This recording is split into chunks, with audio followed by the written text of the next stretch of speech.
नमस्कार. S S Bhagyashree चॅनलमध्ये आपणा सर्वांचे सहर्ष स्वागत आहे. श्री स्वामी समर्थ मित्रांनो, आज मी तुमच्यासाठी महाशिवरात्री दिवशी तुम्ही महादेवाला कोणकोणत्या वस्तू अर्पण करायच्या व कोणती वस्तू अर्पण केल्याने तुम्हाला कोणती फळश्रुती प्राप्त होते ते मी या व्हिडिओमध्ये आज सांगणार आहे.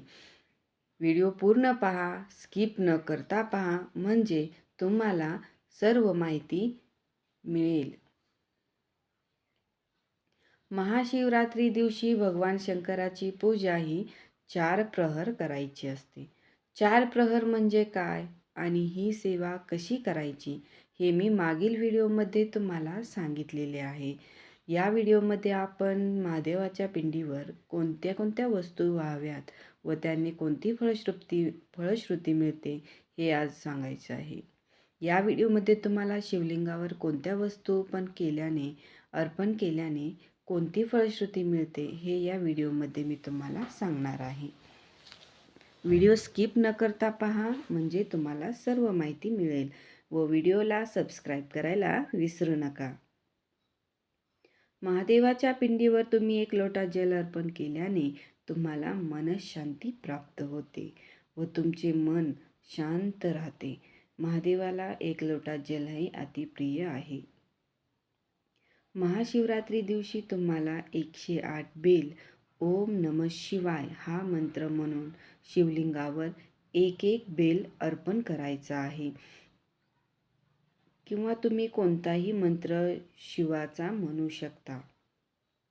बेलफूल हे महादेवाला खूप प्रिय आहे.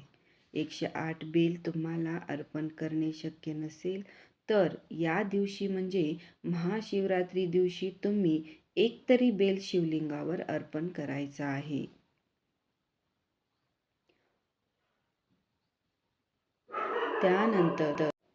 त्यानंतर तुम्हाला शिवलिंगावर तांदूळ अर्पण करायचे आहेत. ते सुद्धा तुम्ही 108 तांदूळ मंत्र म्हणत अर्पण करायचं आहे. शिवलिंगावर तांदूळ अर्पण केल्याने तुमच्या पैशाची अडचण दूर होते व महादेवाचा आशीर्वाद प्राप्त होतो. शिवलिंगावर एक तांदूळ अर्पण करत असताना तुम्ही शिवाचा कोणताही मंत्र म्हणू शकता.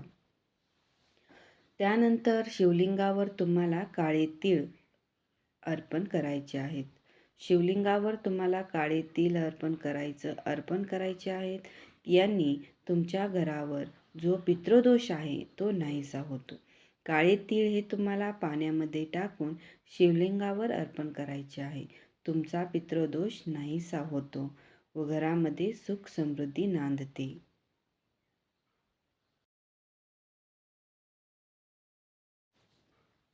शिवलिंगावर तुम्हाला शक्य असेल तर तुम्ही उसाचा रस अर्पण करा. जर तुम्ही शिवलिंगावर उसाचा रसाने अभिषेक केला तर तुम्हाला माता लक्ष्मीचा आशीर्वाद प्राप्त होतो व लक्ष्मी तुमच्यावर सदैव प्रसन्न राहते. शिवलिंगावर उसाचा रस अर्पण करणे खूप महत्त्वाचे आहे.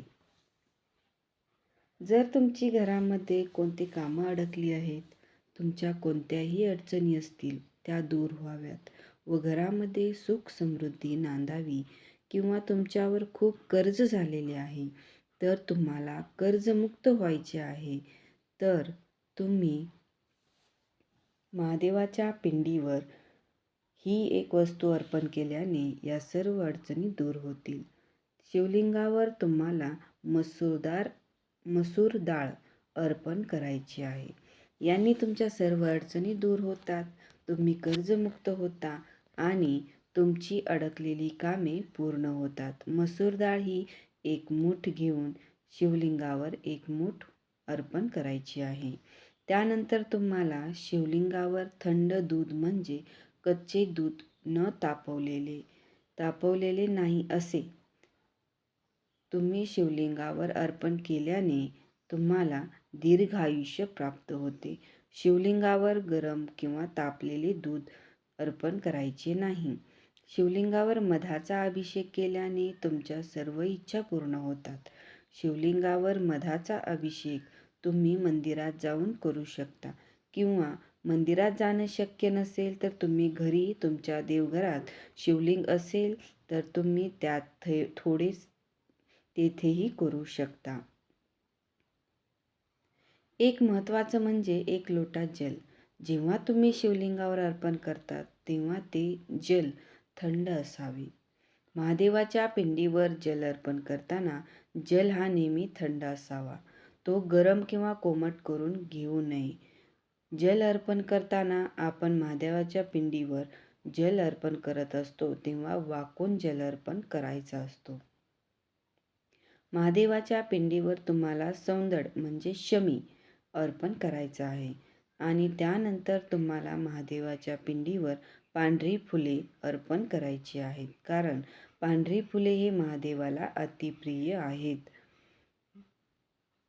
धोत्र्याचे फूल तुम्ही अर्पण करू शकता. धोत्र्याचे फूल हे महादेवाच्या पिंडीवर आपले पाप नाहीशी व्हावी म्हणून अर्पण करतात किंवा क्षमा याचना म्हणून हे फूल अर्पण केले जाते.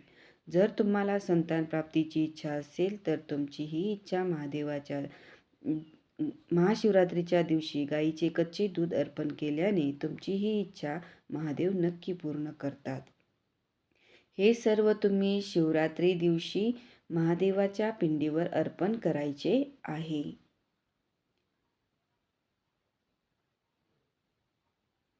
जर तुम्हाला तुमची इच्छापूर्ती व्हावी असे वाटत असेल व प्रत्येक अडचणी दूर व्हाव्यात आणि प्रत्येक अडकलेली कामे मार्गी लागावी व तुमच्या सर्व इच्छा पूर्ण व्हाव्यात, यासाठी तुम्हाला महादेवाच्या पिंडीवर एक महत्त्वाची वस्तू अर्पण करायची आहे.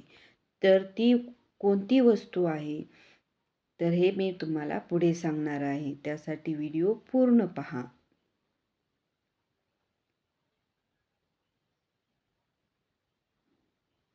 ती आहे चंदन पावडर.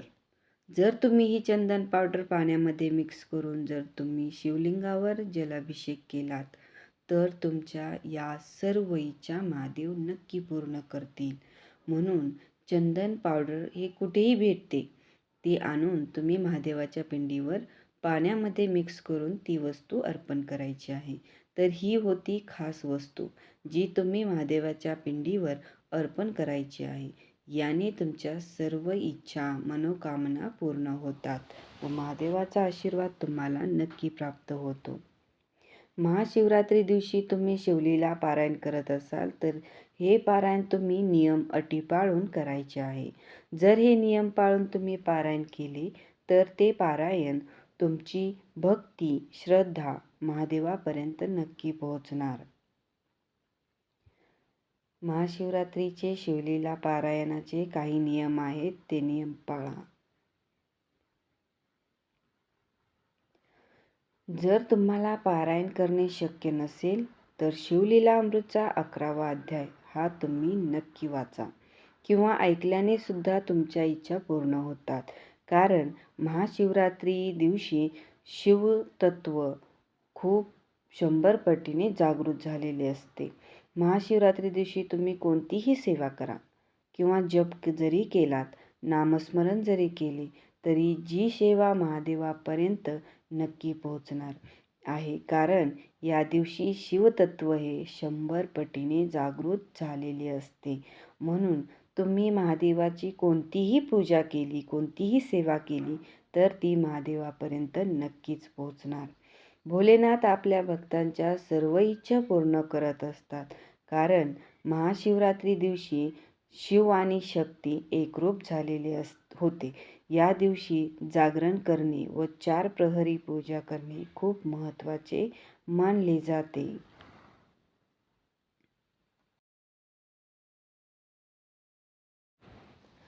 तर या होत्या त्या वस्तू ज्या तुम्हाला महादेवाच्या पिंडीवर अर्पण करायच्या आहेत. आणि कोणत्या वस्तू अर्पण केल्याने तुम्हाला कोणती फलश्रुती मिळते हे मी तुम्हाला या व्हिडिओमध्ये पूर्ण माहिती दिलेली आहे. तर ही सेवा तुम्ही करून नक्की पहा व महादेवाच्या पिंडीवर या वस्तू तुम्ही अर्पण करून पहा. तुम्हाला नक्की महादेवाचा आशीर्वाद प्राप्त होईल व तुमच्या सर्व इच्छा मनोकामना पूर्ण होतील. तर हा व्हिडिओ तुम्हाला कसा वाटला तो कमेंटमध्ये नक्की ओम नमः शिवाय लिहून नक्की कळवा आणि व्हिडिओ शेअर करा आणि सबस्क्राईब करायला विसरू नका. धन्यवाद. व्हिडिओ पूर्ण पाहिल्याबद्दल तुमचे मनापासून आभार. ओम नमः शिवाय. श्री स्वामी समर्थ.